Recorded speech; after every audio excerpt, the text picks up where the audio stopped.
Mike Farley, thank you so much for joining us on the Plant Trainers podcast today. Thank you so much for having me. I'm really excited to be here. We're excited too, and we did a clubhouse with you last week, and we have some other exciting things coming up. But before we get into all things good, we wanted to know if you had a moment of gratitude to share with us and our listeners. Yeah, I'm very grateful for, especially the last couple of months. We'll get into this a bit more in the podcast, but just meeting so many amazing educators across Canada who are working in the areas of promoting plant-based lifestyle and animal protection. And it's just been so eye-opening and inspiring to be part of that process. Well, we do want to speak a little bit more about that process, and I can't imagine how many amazing people you've met along the way, and you could tell us a little bit about some of them soon. But before we get into that, we always love to know how you found your vegan or plant-based lifestyle and what changed for you along the way. Yeah, so when I was in university in the 90s, I started learning about more environmental issues, became vegetarian at that point, but pretty much solely due to carbon emissions, climate change, etc. And it wasn't only until about 4 years ago, we actually adopted a little doggy, and something for my wife and I just switched. There was a switch that happened where we realized that she had been kept in a cage for about 4 years before we got her. And then we started realizing, that extended to so many other animals out there as well. And so something, I don't know, there was something was kind of waiting to be flicked on, and that was the impetus that did it. And then since then, it's kind of been an ever unfolding exploration of other things that we can do to go more plant-based and to help animals out. It's amazing how you start off in one direction and this, like you started off in climate and then it moved to animals. I started off in health and it moved into animals and like environment, and it's just a domino effect. And there's so much impact that every single one of us can make in so many different ways. So it's pretty cool to hear different people's perspectives and stories and growth process. I couldn't agree more. I mean, now for me, the health aspect is becoming more, apparent to me. And then also looking at, human rights aspects as well. So it's seemingly just never ending. It's just, for me, it just feels like it's going to be a lifelong process, but an amazing one, a critical one. Yeah.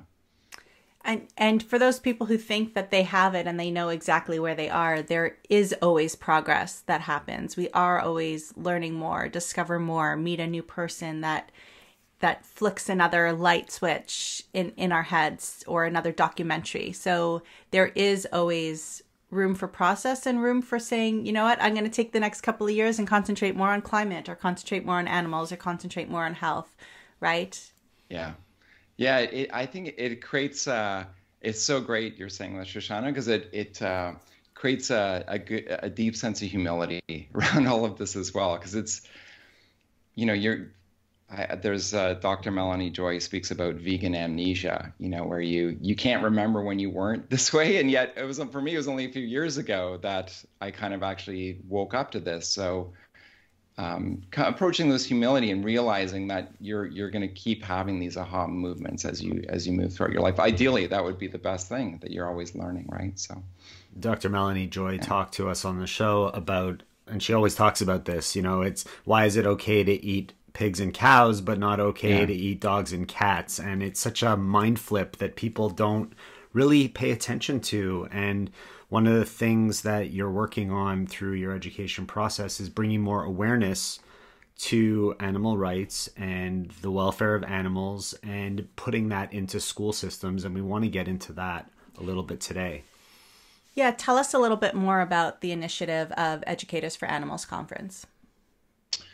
Yeah, so it started actually a few months ago.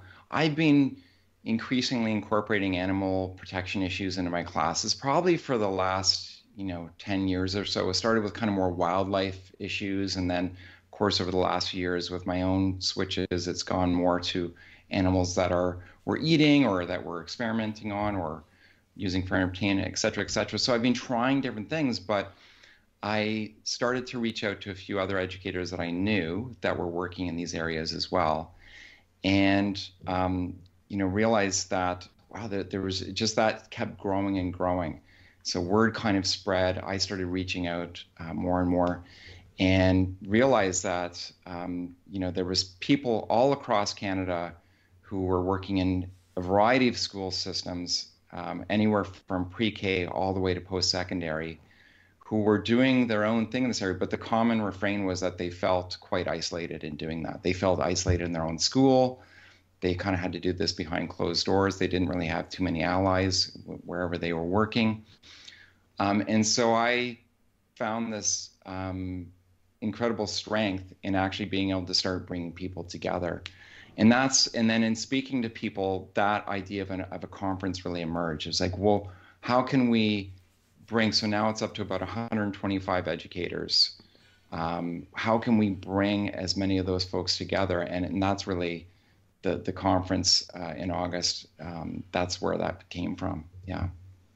Well, I'm super excited for the conference, and I thank you so much for including me in that. I'm excited for my role in that, but I really wanted to know a little bit more about the difference between, or the difference your administration, or as you're talking to these people, their administrations might feel is if you're talking about animal protection in wildlife and in climate and all of Right. that, but then you go and you switch to animal protection in terms of the food that we eat. Is it viewed in a different way?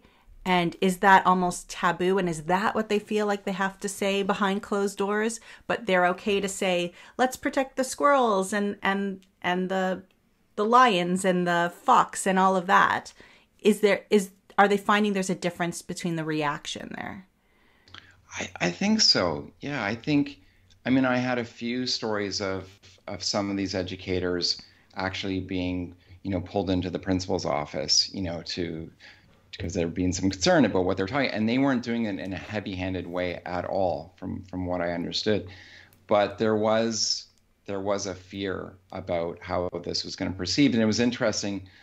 There was a sense of like you can't impose your values on the students, but as educators, we're doing that all the time, and at least we're opening up a conversation, whether it's about climate change or social justice or compassion or kindness. These are values that we're talking about all the time. So it's just interesting that kind of stops as soon as you get to things like farmed animals. But I think it was interesting speaking to people, depending on what context they were working in, they were finding different ways of doing it. So for example, some teachers were interested in the animal sentience piece, animal protection piece, but they were going at it from a climate change angle, so talking about we should be eating less animals, or we should be talking about that to reduce our emissions. Some people were definitely coming at it from a health perspective. So there was all these different angles that you could approach it, and people were just having to be creative about it.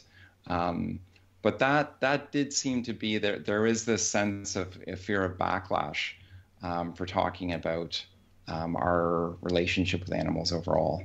Do you think that's rooted from industry and government, and that's because we've been taught that way for so many years that the older population or the principals, the people in leadership are afraid to make that change and be open to that?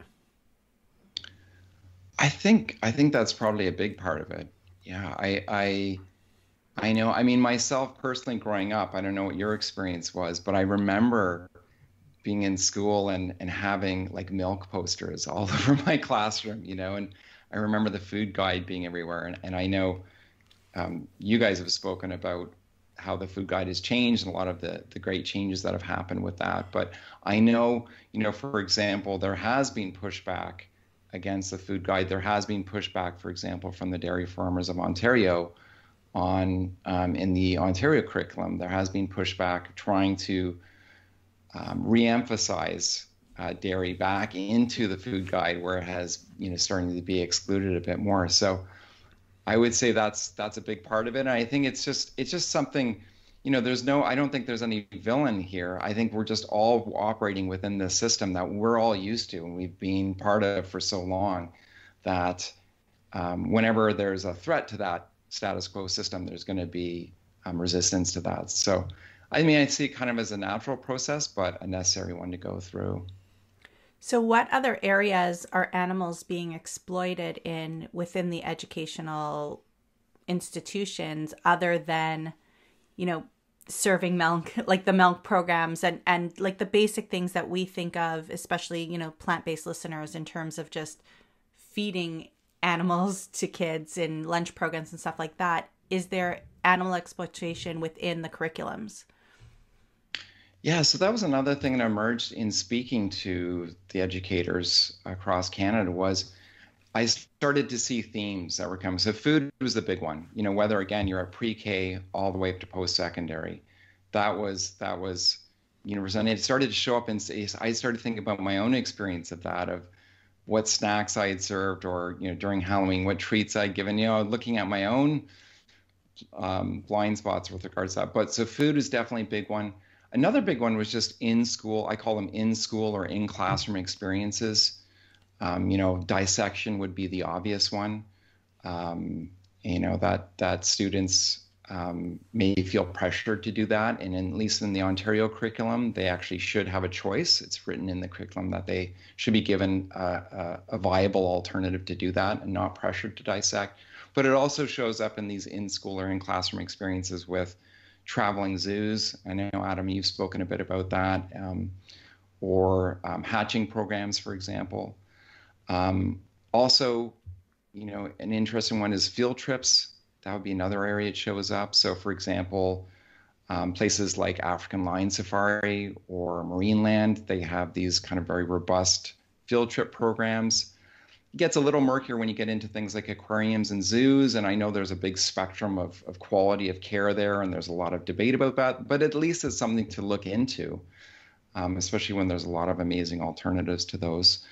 And then finally would just be the curriculum overall, and that's a much more difficult one to kind of get our head around, because it's just, you're looking at, again, pre-K all the way to post-secondary, every subject under the sun. But I can say, at least from my own experience as a geography teacher, is that animals are not really mentioned that much in the curriculum at all.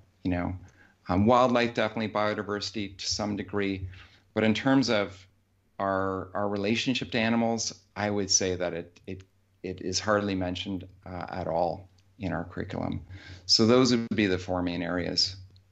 And what about in history and like the fur trade in Canada, and how I don't think Canada would be what it is today without the fur trade, but how is that message being delivered, and is it being delivered in the sense of fur trade today is still okay? Yeah, that's interesting. There's a teacher at my school, Charlotte Spielman, she's a history teacher. She's going to be speaking at the conference about using history to look at our relationship to animals. So she could speak a lot more about that. But for example, she did a lesson with her students on the role of animals in the world wars, and how many animals, I think it was, donkeys and horses were used, for example, in World War I, how many died that we never speak about, that were shipped over, were put to use, and were kind of instrumental in these wars, and have never really been honored. So when you start digging a little bit deeper, you just see this appearing, in pretty much every subject area. You can actually start to see there's a way of actually bringing in these issues, regardless of what you're teaching. And now you're getting me thinking about dogs in World War II and the Holocaust, and like how many of our ancestors were attacked by dogs. Dogs were trained to kill Jews, right? Yeah. And yeah, that's awful as well. And I'm sure a lot of those dogs were killed as well in the process, right? So that's something I never really thought about before from animal rights point of view. Yeah, I think that's where you start to see things maybe shifting a bit. If you start looking historically, there's just a long-term relationship with animals that's one of like domination, exploitation, and so this is where we're trying to unpack that through education now. We feel this is a critical space for educators to have a unique position to be able to at least open up these conversations with students and try and shift that relationship a bit. I think as teachers, we have the opportunity to really deliver a message in a unique way to our students. And I find that some teachers teach things, the same curriculum, very differently. Like I know for myself, I teach my nutrition unit very differently than some of my coworkers because of my background. And that would go the same for history, I would think, and geography. And teachers are able to navigate to their strengths and their own opinions a little bit while still covering the curriculum as they're supposed to. And I find that a conference like this one's probably going to be very beneficial for a lot of educators that haven't had the experience in teaching these specific topics in this specific way. So is this conference for all teachers or only teachers that are interested in animal exploitation, animal welfare, or anything like that? Yeah, that's a great question. I mean, I think I'd really love everybody to come. That would be that, even if you have the slightest interest in finding out, well, I've never thought about this. I'd be interested in hearing what other educators have to say about this, or I don't fully agree with that. I'd like to come and see what this is all about. Because I think, like Adam, what you're saying, it's so true that our curriculum is somewhat malleable, and I've seen teachers speaking to them, and my own experiences is that there is some wiggle room within this. There is space to stretch and work within the curriculum that we've been assigned. And so that's an interesting thing to hear from other educators, is how they've done that, what best practices around that. Because it is possible, like you're saying with your own teaching, like your teaching is going to look different from others, but you found a way yourself to actually make that work. And to still, honor the curriculum and get important messages across and stay out of trouble with the administration. There's definitely ways to do that in any subject area.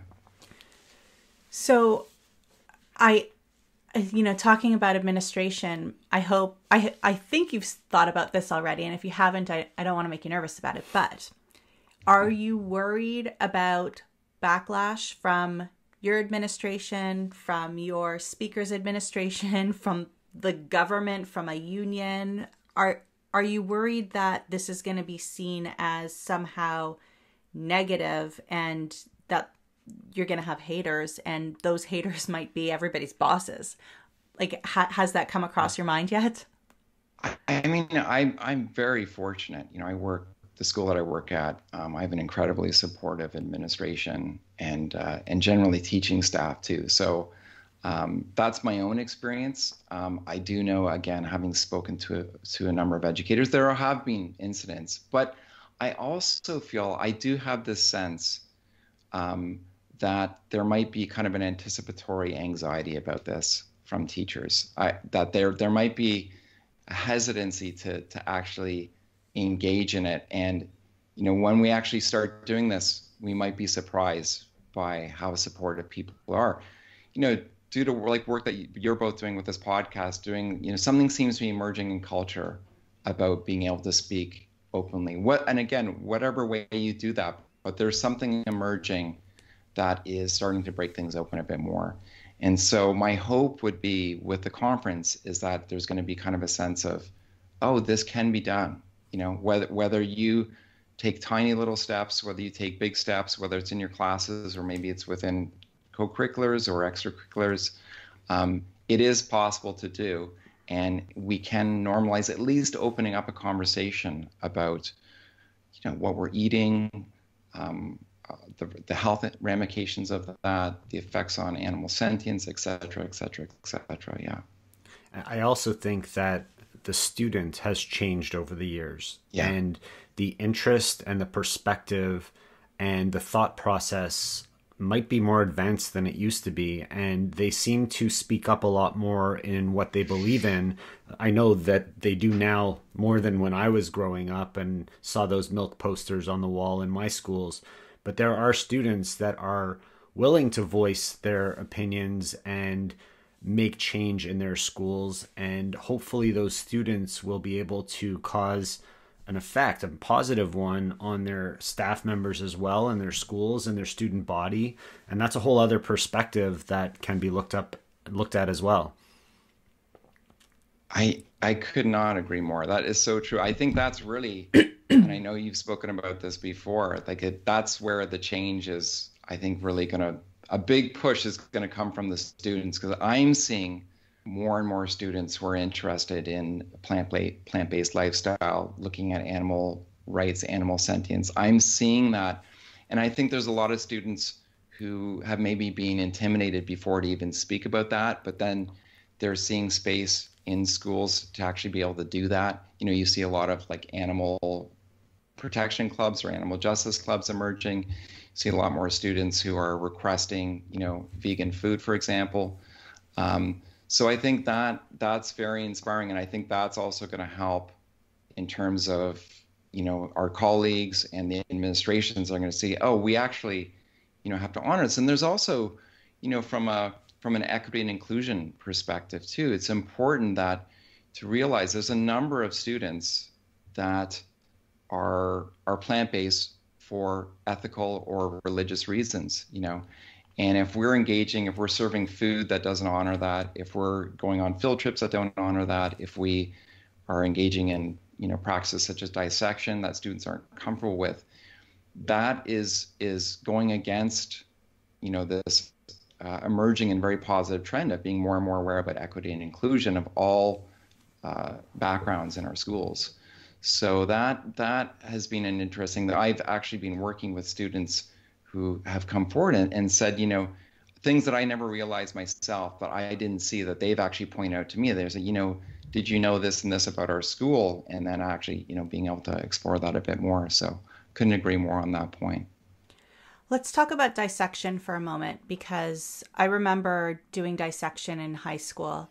I didn't have a problem with it then. I know I'd have a big problem with it now, but it seems as if it's a little bit old school at the same time, right? Like when we were doing dissection, there was no internet, there were no YouTube videos, there wasn't the technology to be able to actually take it apart and see what was inside, and you know, like now videos, like you can make it move and actually like see how blood is being pumped at the same time. It's almost like technology has outdone physical dissection. So there's so many other options. And I'm sure that in today's technology that they can actually recreate an eyeball or a frog or something like that to make it feel so real and be able to do it too. Because I think that, you know, for people who want to be doctors or surgeons, you know, there's definitely value in still dissecting, but does it have to be an actual animal? So what's happening in the school systems around that, and what's possible? Yeah, that's a great point, Shoshana. Like I think that's a really emerging area as well. And, you know, for example, there's a Society for Humane Science based in Vancouver with Dr. Elizabeth Ormandy. She's done a lot of amazing work around this in helping teachers use some of these other methods, non-animal alternatives to dissection. There's a lot of amazing digital stuff that you know, for example, with the digital stuff, you can do it at home, especially in an online environment. You can go back to it. You can try it over and over and over. You can rotate things. You can add layers of skin and fur and muscle and bone. You know, I've seen examples of the software that it just pales in comparison. A good friend of mine is a vet, and he said, you know, he's done thousands of dissections in his education training. He said they never really helped him become a better vet, you know, in the end. So he's somebody who's actually done all this. So, but there's also there's a lot of paper models now that are emerging. So you can actually build these models and add the layers, and that's that kind of more tactile experience. And then I know more recently, there's a company in the States that have created a very, very, very lifelike artificial frog that actually, you know, you can actually cut open. You know, there's debate about that. Does that kind of still encourage the exploitation of animals but I mean, the end result is you're not killing animals doing that. So this whole area of non-animal research and dissection methods, I think, is one that's emerging and growing incredibly in Canada and the US. And then you wouldn't have to smell the formaldehyde, which for me was the worst part. Like that makes you feel sick. I know I mean, so there's the ethical and there's the religious reasons around this, but there's also just the kind of social emotional, learning preferences too. So, I mean, my wife used to be a science teacher, and she hated, she dropped science, biology as a student because of dissection, and then she actually had to do this as a teacher, and this is before she was kind of aware of larger animal issues, but she hated doing it. But it was mainly for this kind of yuck factor, because it is quite disgusting. And then there's environmental ramifications of that. What do you do with the animals after, and all the chemicals that are involved? And but that's, a lot of students actually talk about that too. They just find it disgusting.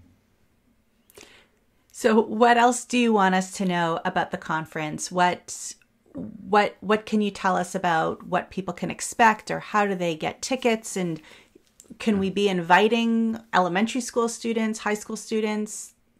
Give us the spiel. Yeah, so the spiel, I mean, you can find out at www.educatorsforanimalsconference.ca. That is the main website. And we have an amazing lineup. So our first keynote speaker is Luis Cejoyos, who is the Academy Award winning filmmaker. He did The Cove. He also did Racing Extinction and The Game Changers. But then we also have about 45 educators who are going to be running sessions. And again, that's ranging from Valerie True, who's done some amazing work at the University of Guelph about turning their daycare, lab daycare system to completely plant-based, all the way through, kindergarten, elementary grades, looking at using storybooks and children's literature. I know, Shoshana, you're going to be presenting about kind of mindfulness and approaching, working with school communities around that. And then all the way up into post-secondary and yeah, so that's going to be quite amazing. And right now we're going to be opening up the registration probably in the next few days, so keep your eye out for that. And in terms of inviting, we are going to have some students who are actually going to be speaking at the conference about their experience. So I haven't thought about the age level, though. That's interesting. I mean, we are going to be inviting pre-service teachers, but it would be great to have students on there as well. So maybe I'll have to look into that and get some more sessions going in that respect. Well, I think it's going to be an amazing opportunity for everyone who shows up to this conference to really learn a little bit more and dive deeper into this whole education around animals and how it impacts our society, our lifestyle, and the way we teach our students about it. I think that makes a huge difference. And then bringing more awareness to something that perhaps people don't really pay enough attention to. So thank you for putting that together. I'm really excited to see how it pans out. Yeah, this is really I think this is just the first initiative for this network. So this was really kind of our big opening. And we're hoping to have, maybe 100, 200 educators come together August 18th and 19th virtually. And then, but who knows after? I mean, that's going to lead to more and more things, and we can speak about that a bit too. But I'm very excited, and it really just started with a few emails a few months ago. And it just been, oh, this is the obvious next step. This is the obvious next step. And the excitement generated around this conference has been amazing. It's really provided a lot of uplift for me.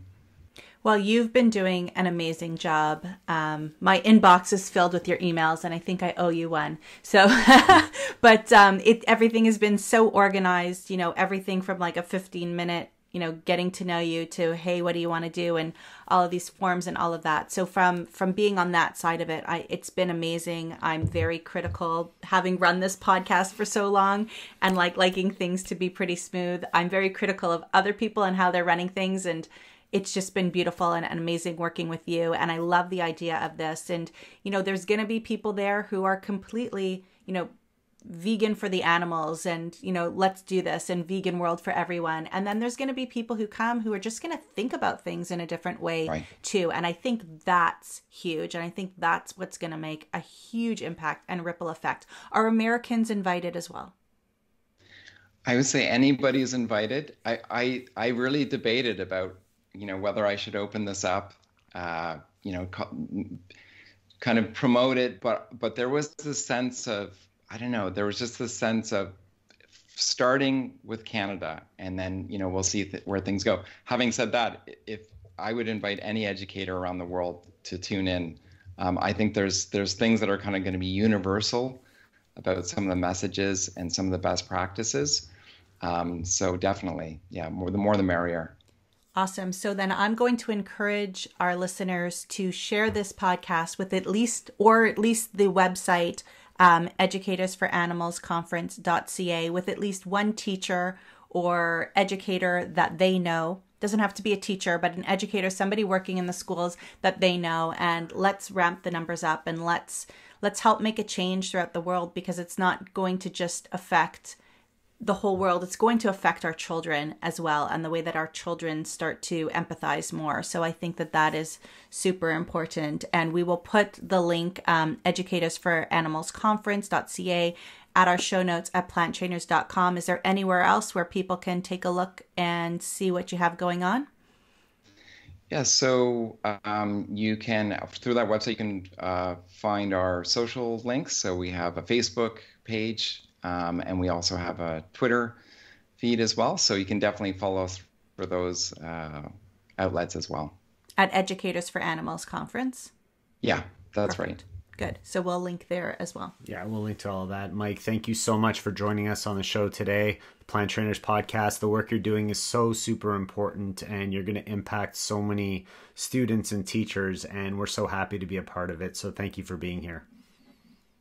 Well, yeah, I mean, I'll throw it back at you. Thank you so much for all of the work. I feel like I'm standing on so many shoulders, just kind of diving into my own initiative with this, but I realize there's so many people like yourselves who've been working at this for so many years, and creating so much incredible momentum and so many good cultural grooves that now we can take advantage of and step into. So thank you so much for this. Thank you. Thank you.